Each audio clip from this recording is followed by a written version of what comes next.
First question, Vince in the back center. Tyrese, Vince Goodwill, Yahoo Sports.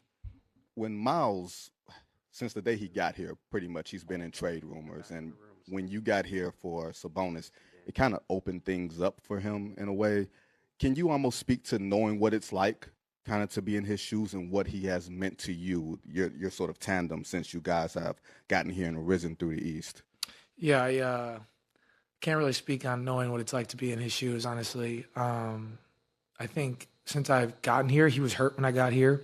And I think that he got to watch me play and felt like, the success that I was having, that if we were playing together, that it would be a lot more, So our first experience playing together has been, a lot of fun, and we feel like our synergy and our connection has just grown over time. We constantly are sending each other clips of how we can be better in pick and roll, how I can help him, how he can help me, whatever the case is. We get along really well, and I think that has given us a lot of success. And to be honest with you, when I first came to the league, and my big was Rashawn Holmes, and I love Rich. Rich was much more. He's not a pop guy. He's a roller. Has a really good floater push shot. And I always thought, in my career, I was going to be best with a guy who plays above the rim and a pick and real roll threat. Well, now having experience playing with Miles for so long, I feel like he just unlocks a lot more of what I do. And it's been an interesting dynamic to play a long time because Miles isn't this guy that's going to catch a ton of lobs or anything. We've probably thrown 3 alley-oops in the years we've played together. But, it's been really a lot of fun, a fun experience to play with him and get to know him better. And, it's different. Our league is different. He's a pop guy more times than not. But when he does roll, he really opens things up for me as well. So it's been a lot of fun. Dyson, back left. Dyson Daniels here, NBA correspondent. I was got a question. What goes into the mental game for you before a game like the finals, with the atmosphere and the build-up and stuff like that? And has anything changed for you from the regular season to the finals in your routine, or you try to keep it the same? Nah, honestly, I try to approach everything the same way. I feel like if I try to do something different, I'm not superstitious or anything, but I feel like you just try to treat every game the same way, honestly. I still eat Goldfish at 60 minutes on the clock. I still go to chapel. On the road, though, I don't go to chapel as much. I kind of do a private chapel session.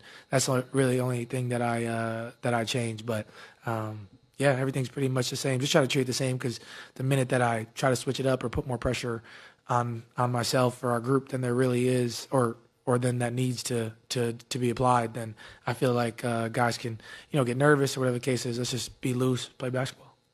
In the front on your right, Jeff. Jeff Zilgett, USA Today. Tyrese, when someone's at your level, we often hear that there's not a defense you haven't seen. So I assume you've seen everything Oklahoma City is doing with you, but what makes them different? And how do you try to combat that in such high stakes here, game after game after game? Yeah, I feel like at the point of attack, they got more guys than most teams in the NBA that are high level at the point of attack. They're really connected on the defensive end, and I feel like they mix up coverages. I think Coach Dagnall isn't afraid to just kind of do things on the fly. He doesn't do everything that's very traditional. He will, if you're trying to get a 33, he'll come double just out of nowhere. Then they've really done that all year. But I just feel like they're willing to mix things up and.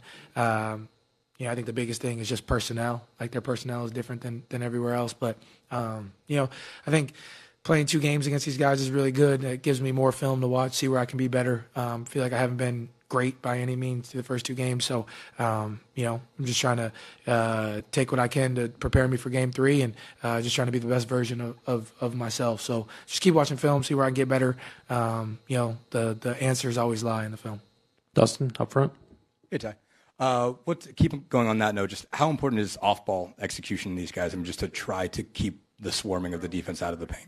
Yeah, you got to mix things up. You can't give these guys the same dosage, the same look of anything. If you just try to run high pick and roll all game, they just crawl into you and really pack the paint and nothing's open.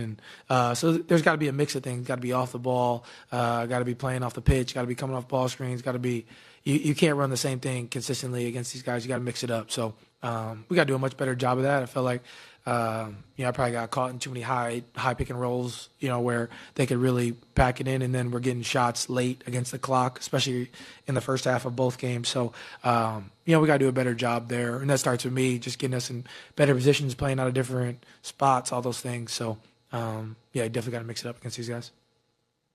Joe up front here. We saw you limping pretty good after game 2, and just a couple minutes ago, Rick confirmed that you were feeling some discomfort.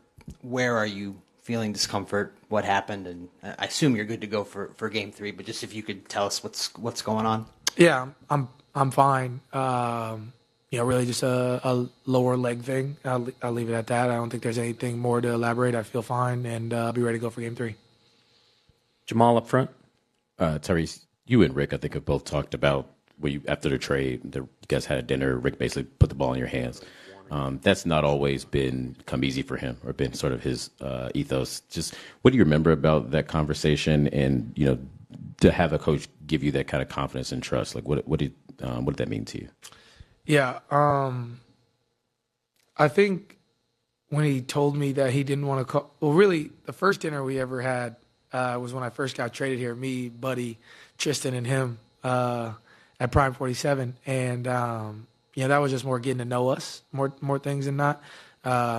And I think we just, especially that year, like we weren't very good. We weren't going to make the playoffs or anything. So more times than not, I feel like Coach really just was letting us play and learn as young guys, which I think is important. We played a lot of young dudes. So he was just it was like baptism by fire almost. There was a couple experiences that year where I just had to figure out how we were going to be at our best.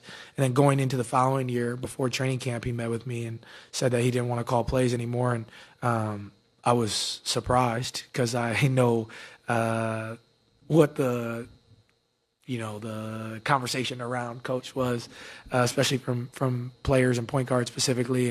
And when he gave me kind of that nod, that was like the ultimate respect. That was like the ultimate trust that I could get from anybody, because he is such a brilliant basketball mind, has been around such great guards, great players. And so for him to give me that confidence, I think, it was really taking my career to another level. And, he's just a basketball savant. Like, he's just, we meet, we talk all the time. And I think he's really helped me learn how to watch film, which I think is important. I think that's something that's not talked about enough, like especially young basketball players. Like, you can just watch film, but if you're just watching and trying to find your highlights, then that's much different than really trying to dissect things. Like, I feel like when I first came in the NBA, I would get them to clip my shots and clip my assists, and clip my counting stats. That doesn't really do anything. What are the possessions where I'm getting nothing, where I'm holding the ball for 15, 16 seconds, getting off it, and now somebody else has to make a play against the clock. And Coach has really helped me learn how to watch film the right way and watch the whole game, not just my minutes, watch the other minutes, see where I can help other guys. All that stuff is really important and really helped take my career, to another level. So really appreciative of him, and our relationship's going to continue to grow. Michael up front. Michael Pina, the Ringer. Ty, you guys only allowed 4 fast break points in game 2, and you've been excellent with your transition defense this entire season. Just what goes into being so effective in that area? Just next play mentality. I feel like you could say that around, why we've had, these comebacks through the course of the year. You could just say, I think that we try not to dwell on things. I think as NBA players, or just as basketball players in general, it's easy to make a mistake and dwell on it and give up a bucket or whatever. But I feel like we do a great job of just getting to the next play. Coach always preaches that. It's really important here in our organization. So we just talk about that a lot. And honestly, if you make a mistake as a basketball player, the first response should be how to fix it, and more times than not, if you turn the ball over or make a dumb play offensively, if you get it back defensively, that kind of makes up for it a little bit, I guess. So, I feel like we've been good transition D all year. We've had a good series that way. We got to figure out how to be better in transition offensively.